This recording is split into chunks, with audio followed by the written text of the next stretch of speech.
स्वागत है आप सभी का मेरे YouTube channel study with engineer Satish Dubey में। कैसे हैं आप सब? आई होप आप सब अच्छे होंगे।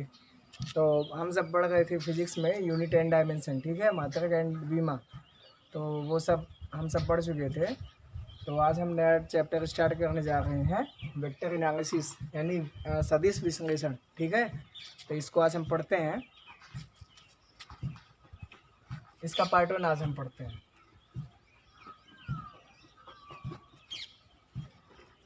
तो इसमें सबसे पहले हम ये पढ़ते हैं कि फिजिकल क्वांटिटी क्या होती है।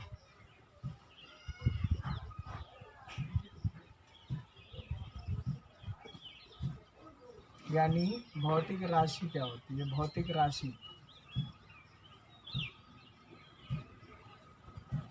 इसको वेक्टर पढ़ने से पहले सबसे मेन चीज़ ये जानना है ना कि जो भौतिक राशि होती है वो क्या होती है, ये जानना बेहद ज़रूरी है। तो इसका सीधा सा डेफिनेशन ये है ना कि ऐसी कोई भी चीज़ जिसको हम मेज़र कर सकते हैं ना, वो भौतिक राशि है। ऐसी कोई भी चीज़ जिसको हम मेज़र कर सकते हैं इजली, वो क्या है, भौतिक राशि है। जैसे फॉर एग्जांपल अपना क्या हो गया, ताप हो गया, है ना, दाब हो गया, आयतन हो गया, है ना, समय हो गया, ठीक, एटसेट्रा, तमाम चीज़ें हैं ना, ये सब अपने क्या है, भौतिक राशियाँ हैं, ठीक। ये अपनी क्या है, भौतिक राशियाँ, ठीक। अब ये जो भौतिक राशियाँ हैं, ये जो भौतिक राशियाँ हैं, ये कितने टाइप की होती हैं? ये होती हैं 2 टाइप की। ये भौतिक राशियाँ कितने टाइप की होती हैं? 2 टाइप की। एक होती है सदिश, एक होती है अदिश। इसको कहते हैं वेक्टर क्वांटिटी,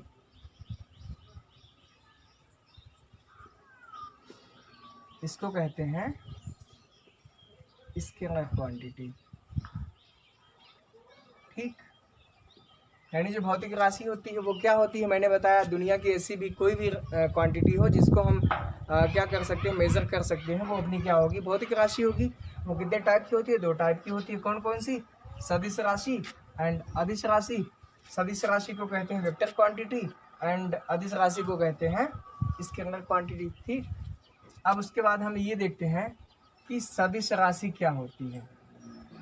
अब हम ये देखते हैं कि जो सदिश राशि होती है, सदिश राशि यानी वेक्टर क्वांटिटी, ये होती क्या है एंड इसकी डेफिनेशन क्या होती है, इसको डिनोट कैसे करते हैं, ठीक। तो इसका डेफिनेशन ये है कि ऐसी भौतिक राशियां जिनको व्यक्त करने के लिए परिमाण के साथ साथ दिशा की आवश्यकता होती है, यानी परिमाण एंड दिशा, यानी मैग्नीट्यूड एंड डायरेक्शन, यानी ऐसी राशियां, ऐसी भौतिक राशियां जिनको व्यक्त करने के लिए हमको मैग्नीट्यूड एंड डायरेक्शन दोनों की आवश्यकता पड़े, दोनों की रिक्वायरमेंट हो, वो भौतिक राशियां क्या कहलाएंगी, सदिश राशियां, ठीक। और जैसे एग्जाम्पल के लिए हम कह सकते हैं वेग, ठीक। इसका मात्रक क्या होता है, मीटर पर सेकेंड। इसमें अब आपको बता दूं, जैसे मैं आपसे कहता हूं कि वो व्यक्ति इतने मीटर पर सेकेंड की वेग से जा रहा है, तो किस डायरेक्शन में जा रहा है, हो सकता है ईस्ट में जा रहा हो, वेस्ट में जा रहा हो, नॉर्थ में जा रहा हो, साउथ में, तो दिशा भी तो उसमें होगी ना। तो दिशा तो हमको समझ में आता है ना, ये ईस्ट होता है, ये वेस्ट होता है, ये नॉर्थ होता है, ये साउथ होता है, तो डायरेक्शन तो हमको समझ में आता है। बट आपके दिमाग में होगा कि ये मैग्नीट्यूड क्या होता है, ये परिमाण क्या होता है। तो जो संख्यात्मक मान होता है किसी भी चीज़ का, किसी भी फिजिकल क्वांटिटी का जो मैथमेटिकल वैल्यू होता है ना, वही उस चीज़ का मैग्नीट्यूड होता है। तो किसी भी चीज़ का हो, जैसे वेग का है, मैंने दे दिया 10 मीटर पर सेकेंड, तो ये 10 क्या हो गया, ये 10 इस वेग का परिमाण हो गया, ये 10 इस भौतिक राशि का क्या हो गया, परिमाण हो गया। मैंने आयतन की बात की 10 या 20 लीटर, मैंने आयतन की बात कर ली, तो ये 20 क्या हो गया, उसका परिमाण हो गया। जो संख्यात्मक मान होता है किसी भी चीज़ का, वो वही क्या होता है, उसका मैग्नीट्यूड होता है, ठीक। तो सदिश राशि में क्या होता है, परिमाण और दिशा दोनों की जरूरत पड़ती है। जब तक दोनों नहीं होंगे तब तक हम उस चीज़ को व्यक्त नहीं कर सकते हैं, ठीक। और बात करते हैं अब अदिश राशि की। बात करते हैं अदिश राशि की, यानी इसके अंदर क्वांटिटी की बात करते हैं।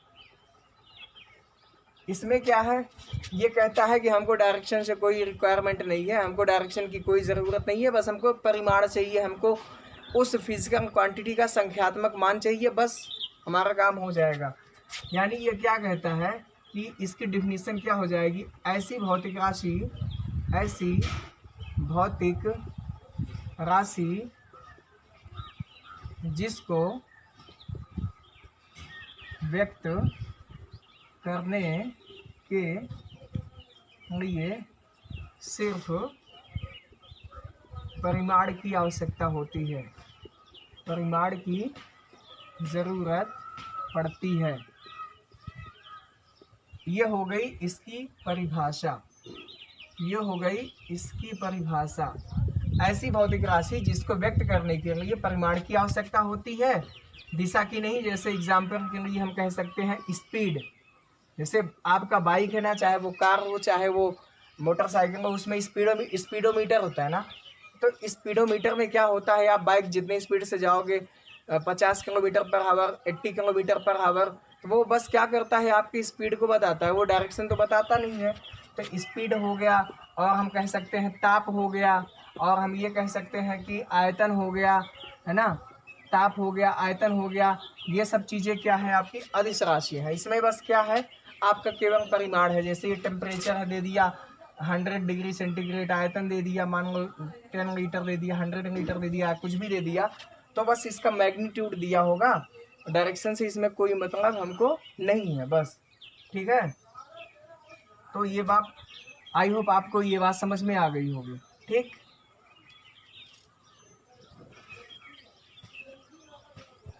अब बात करते हैं कि सदिश राशि को व्यक्त कैसे करते हैं। सदिश राशि को डिनोट कैसे करते हैं, या इसको हिंदी में कह सकते हो निरूपित कैसे करते हैं, या दर्शाते कैसे हैं।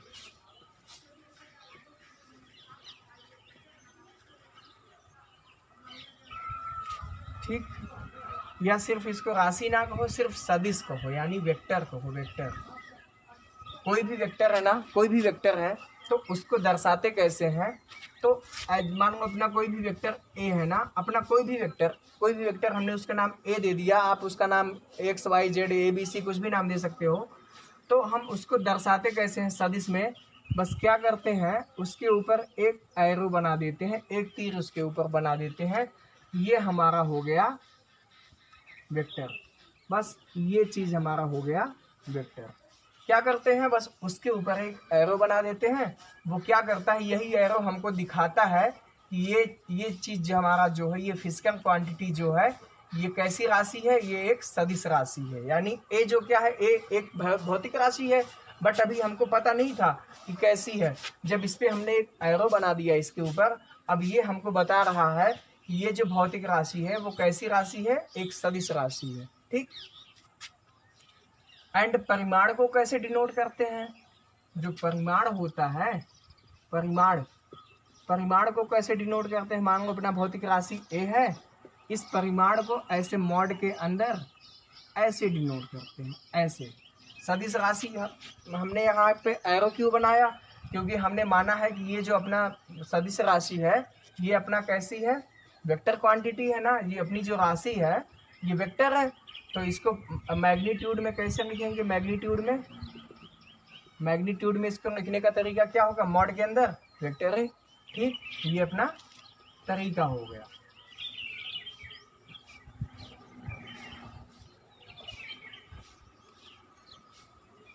ठीक, अब उसके बाद नंबर ये आता है कि जो अपना वेक्टर होता है ना, वेक्टर यानी सदिश, इसको दर्शाते कैसे हैं, या इसको रिप्रेजेंट कैसे करते हैं। सदिश को रिप्रेजेंट कैसे किया जाता है, या इसको हम कह सकते हैं रिप्रेजेंटेशन ऑफ सदिश या वेक्टर, रिप्रेजेंटेशन ऑफ वेक्टर। इसके दो तरीके हैं बाबू। रिप्रेजेंटेशन ऑफ वेक्टर, किसी भी वेक्टर को रिप्रेजेंट करने के आपके पास दो तरीके हैं। फर्स्ट तरीका क्या है कि चित्र के द्वारा आप उसको व्यक्त कर सकते हो, यानी फिगर के माध्यम से आप उसको व्यक्त कर सकते हो। एंड सेकंड क्या तरीका है, आप उसको इक्वेशन के द्वारा व्यक्त कर सकते हो, इक्वेशन के द्वारा। ठीक, अब फिगर के द्वारा आप उसको कैसे डिनोट कर सकते हो, जैसे अभी मैंने बताया कि अपने पास कोई फिजिकल क्वांटिटी ए है, उसको आप चित्र के माध्यम से कैसे दर्शा सकते हो, उसको उसके ऊपर आपने एक एरो बना दिया। एरो बनाने से उसकी पहचान हो गई कि हाँ वो वेक्टर हमारा जो है, मतलब वो राशि जो है वो कैसी क्वांटिटी है, वो वेक्टर क्वांटिटी है। ठीक, एरो बनाने से, तो एरो क्या है, एक चित्र ही तो है ना। ठीक, इक्वेशन के माध्यम से कैसे करते हैं, मान लो कुछ ऐसा अपने पास है। ठीक, कुछ ऐसा है, ये मान लो हम अभी किसी जगह पे है और ये हमारा मार्केट है, ये मार्केट है, या कह सकते हैं ये हमारा कॉलेज है, एंड ये हमारा क्या है, होम है, घर है हमारा। ठीक, हमको यहाँ से यहाँ तक जाना है, हमको घर से अपने कॉलेज में जाना है। ये अपना क्या है, एक्स अक्ष है, और अपना ये क्या है, वाई अक्ष है। हमको यहाँ से यहाँ तक जाना है, तो शॉर्टेस्ट डिस्टेंस इसकी क्या होगी, ये होगी। ये ऐसे यहाँ चला जाए, डिस्प्लेसमेंट क्या होता है, शॉर्टेस्ट डिस्टेंस ही तो होता है। कहीं भी हमको जाना है, जैसे हमको ये पॉइंट ए है, ये पॉइंट बी है, हमको यहाँ से यहाँ जाना है, तो हम यहाँ से ऐसे घूम के जाएं, ये ज़्यादा अच्छा है कि डायरेक्ट यहाँ से यहाँ जाए, वो अच्छा है। तो जो डिस्प्लेसमेंट होता है वही तो शॉर्टेस्ट डिस्टेंस होता है किन्हीं भी दो बिंदुओं के बीच का। जो मिनिमम डिस्टेंस होता है, जो मिनिमम डिस्टेंस होता है किन्हीं भी दो बिंदुओं के बीच का, उसी को हम कहते हैं डिस्प्लेसमेंट। ठीक, तो हमको क्या करना है, यहाँ से यहाँ जाना है, तो हमने इसका नाम दे दिया डी। ठीक, तो अब हमको डी चाहिए, तो ये इसको हम ऐसे डिनोट करते हैं, डी एक्स आई कैप प्लस डी वाई जे कैप। आई जे, अब आपके दिमाग में ये होगा कि सर ये आई एंड जे कहाँ से आ गया। डी तो समझ में आता है कि डिस्टेंस है, एक्स वाई भी समझ में आता है कि जो है अपना एक्सिस है। ठीक है, यहाँ से ये डिस्टेंस एक्स है, यहाँ से ये डिस्टेंस वाई है, बट हमको आई एंड जे नहीं समझ में आया। आई एंड जे यहाँ पे यूनिट वेक्टर है। अब मैं आपको यूनिट वेक्टर के बारे में समझा दूं। यूनिट वेक्टर क्या होता है,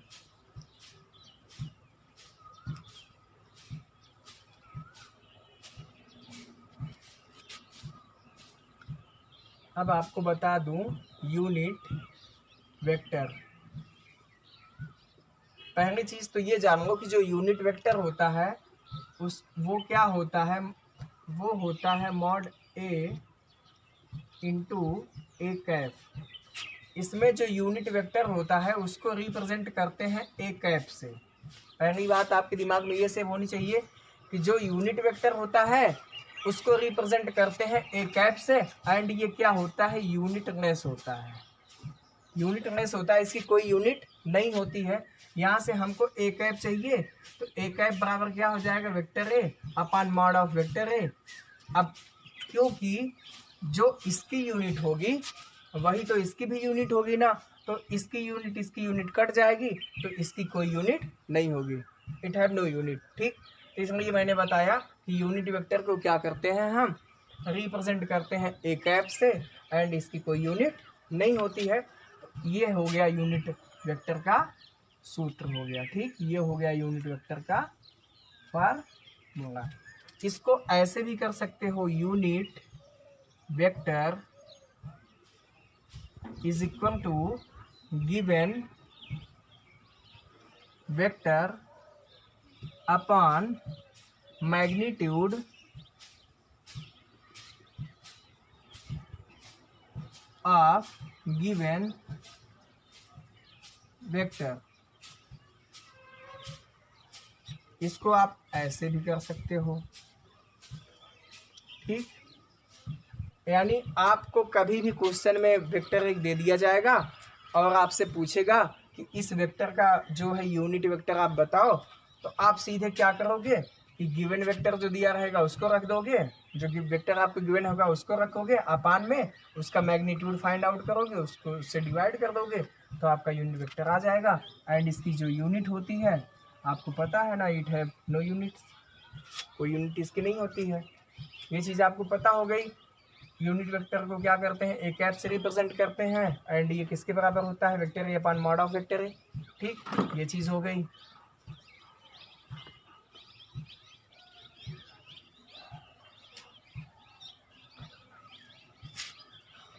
अब देखो, अब मैं बता दूं टाइप्स ऑफ वेक्टर, यानी सदिश के प्रकार, सदिश के प्रकार। ठीक,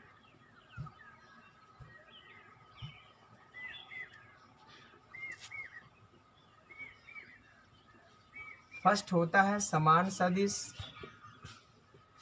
सेकंड होता है विपरीत सदिश, नाम से ही आपको समझ में आ जाएगा अभी। थर्ड होता है एकांक सदिश एंड फोर्थ होता है शून्य सदिश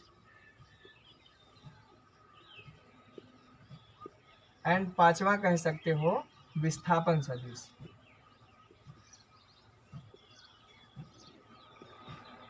वैसे जो मेन है अपने पास यही चारों हैं, मेन जो है ना ये है अपने पास। देखो अब मैं बता रहा हूँ आपको। ठीक,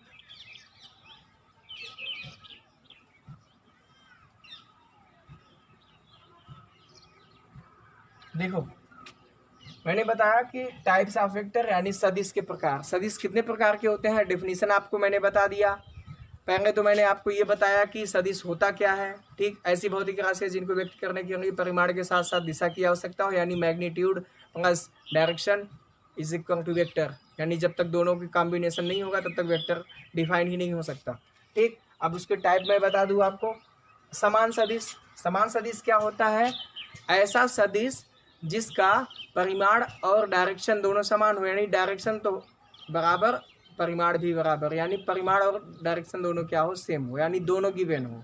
ठीक, विपरीत सदिश में क्या है, ऐसा सदिश जिसमें परिमाण तो बराबर है बट दिशा सेम नहीं है, या ऐसे कह सकते हो कि दिशा समान है पर परिमाण समान नहीं है, ऐसे भी आप कह सकते हो, यानी कोई एक चीज उसमें विपरीत है। ऐसा सदिश, इसका डेफिनेशन है विपरीत का, ऐसा सदिश जिसका परिमाण तो समान है बट उसका जो डायरेक्शन है वो सेम नहीं है, विपरीत सदिश का डेफिनेशन हो गया। बात करते हैं एकांक सदिश की। ऐसा सदिश, ऐसा सदिश जिसका परिमाण एक हो, नाम से समझ में आ रहा है ना, एकांक सदिश। ये सब अगर देखा जाए तो ना मेनली किस पे डिपेंड होते हैं, मैग्नीट्यूड पे डिपेंड होते हैं ना ये सब। तो एकांक सदिश यानी ऐसा सदिश, ऐसा वेक्टर जिसका मैग्नीट्यूड क्या हो, 1 हो, वो क्या कहलाएगा, यूनिट वेक्टर, सॉरी एकांक सदिश कहलाएगा वो। बात करते हैं शून्य सदिश की, उसका भी डेफिनेशन वही हो जाएगा, ऐसा सदिश जिसका परिमाण क्या हो, शून्य हो। ठीक, बात करते हैं विस्थापन सदिश की। विस्थापन सदिश दो सदिश के बीच में हमेशा दिखाया जाता है, जैसे एक सदिश अपने पास ए है, एक सदिश अपने पास बी है, और हमने ये माना, हमने दर्शा दिया ये ए है ये बी है, तो इसको रिप्रेजेंट कैसे करते हैं, ए बी से ऐसे दर्शा दिया, और इसको कैसे लिखते हैं, बी माइनस ए, यानी जो भी बी का सदिश होगा उसमें से ए का सदिश घटा देंगे वेक्टर से। ठीक, और वो किस में होता है, आई में होता है, जे में होता है, के में होता है। जैसे जो एक्स वाला होगा वो आई के साथ होगा, जो वाई का होगा वो जे के साथ होगा, जो जेड का होगा वो के साथ होगा। ठीक,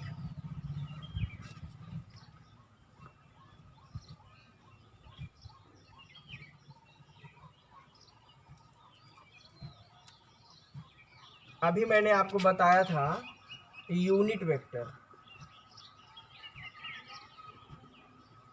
अभी मैंने आपको बताया था यूनिट वेक्टर। इसमें क्या होता है, अपने पास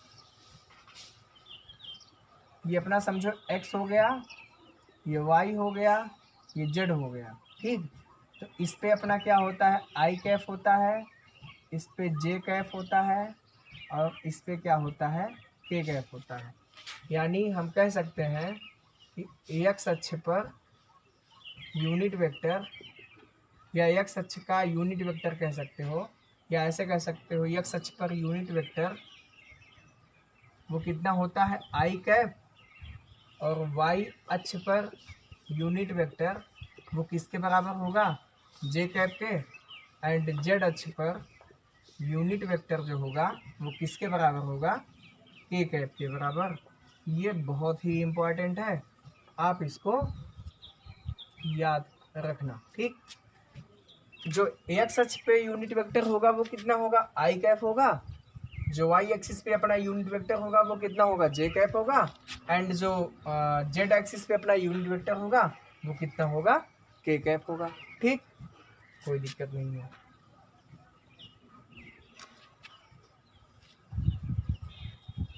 अब देखो छोटा सा बात करता हूँ इसमें, देखो ऐसा ना कि इसमें फिजिक्स में क्या है ना कि दो चैप्टर तुम्हारे ऐसे है ना, एक तो unit and dimension and second vector analysis. अगर ये दो चैप्टर का कॉन्सेप्ट तुमको अच्छे से समझ में आ गया ना तो यार फिजिक्स में कोई दम नहीं है। फिजिक्स इतनी आसान है ना, मैं बता नहीं सकता आपको। बट ये दो चैप्टर की नॉलेज ना आपको अच्छे से होनी चाहिए, ये दो चैप्टर की जानकारी ना आपको बहुत अच्छे से होनी चाहिए, unit and dimension and vector analysis. बस ये दो चैप्टर की जानकारी अगर आपको अच्छे से है तो आप बहुत इजीली हर एक चीज़ को मेंटेन कर सकते हो। जैसे मैं बात करता हूँ फोर्स की बात करता हूँ ना, बल की, ठीक। अभी मैं आपको बाद में बताऊंगा, जैसे ये कोई बॉडी है ना, ये 5 न्यूटन का फोर्स इधर लग रहा है एंड ये 5 न्यूटन का फोर्स इधर लग रहा है। तो इस पे जो नेट फोर्स लगेगा ना, इस पे वो कितना लगेगा आप बताओ। जब अपोजिट डायरेक्शन में फोर्स लगे, आप याद रखो, जब भी अपोजिट डायरेक्शन में फोर्स लगे तो क्या होता है, वो माइनस हो जाता है, वो जीरो हो जाता है। मतलब यहाँ पे जो नेट फोर्स होगा वो कितना हो जाएगा, जीरो हो जाएगा। मतलब आप यहाँ पे याद रखो कि जो अपोजिट में होता है, अपोजिट में क्या होगा, माइनस होगा, और सेम डायरेक्शन में क्या होगा, सेम डायरेक्शन में प्लस होगा, ठीक। अब सेम डायरेक्शन का मतलब क्या है, जैसे फिगर अगर हम ऐसे बना देते, ऐसे ऐसे, तो ये दोनों जुड़ जाते, ठीक। समझ गए बात को।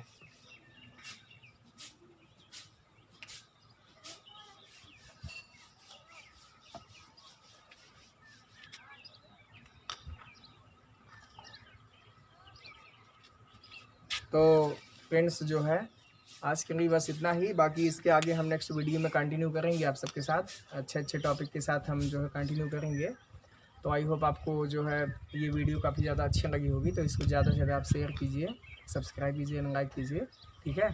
तो मिलते हैं अपनी नेक्स्ट वीडियो में, नेक्स्ट क्लास में, नेक्स्ट वीडियो के साथ, ठीक। तब तक के लिए टेक केयर, बाय बाय।